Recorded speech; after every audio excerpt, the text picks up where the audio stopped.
దేశంలో కరోనా మహమ్మారి మళ్లీ విజృంభిస్తోంది. 2019, 20, 21 సంవత్సరాల్లో ప్రపంచవ్యాప్తంగా మరణ మృదంగాన్ని మోగించిన కరోనా ఇప్పుడు మళ్లీ విజృంభిస్తోంది. కొత్తగా 257 కేసులు నమోదయ్యాయి.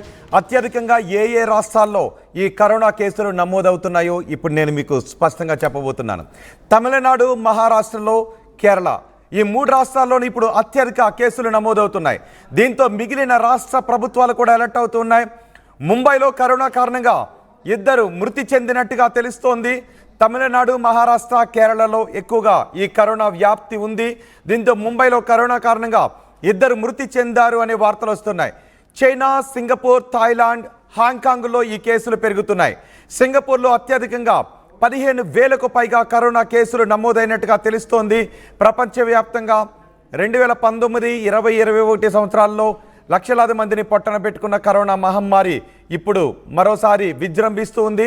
మరోసారి తన రూపాన్ని మార్చుకుని విజృంభిస్తోంది. ఏ వేరియంట్ ఇప్పుడు ప్రజల్లో సోకుతోంది అన్న దానిపై కూడా వైద్యుల బృందం పరిశోధనలు చేస్తూ ఉంది. కొత్తగా ఇప్పుడు ఏకంగా 257 కేసులు నమోదయ్యాయి. మళ్ళీ మాస్కులు పెట్టుకునే సమయం వచ్చింది. మళ్ళీ శానిటైజర్ వాడాల్సిన పరిస్థితులు వస్తున్నాయి. మళ్ళీ సోషల్ డిస్టెన్స్ పాటించాల్సిన అవసరం బహుశా వస్తుంది. బహుశా ఇది లాక్డౌన్ దిశగా వెళుతుందా అనేది ఆలోచించడం ఇంకా ముందుగానే ఆలోచించినట్టుగా అవుతుంది. ప్రపంచవ్యాప్తంగా విధించిన లాక్డౌన్తో గతంలో ఈ కరోనా కారణంగా ప్రపంచవ్యాప్తంగా విధించిన లాక్డౌన్తో ఎటువంటి పరిస్థితులను మనం ఎదుర్కొన్నామో ఇంకా గుర్తుంది. అందుకే కరోనా అంటే ఒక్కసారిగా ప్రపంచం ఉలిక్కి పడుతూ ఉంటుంది. ఇప్పుడు మరోసారి దేశంలో కరోనా కేసులు పెరుగుతూ ఉన్నాయి. కొత్తగా ఏకంగా 257 కేసులు నమోదైనట్టుగా తెలుస్తూ ఉంది.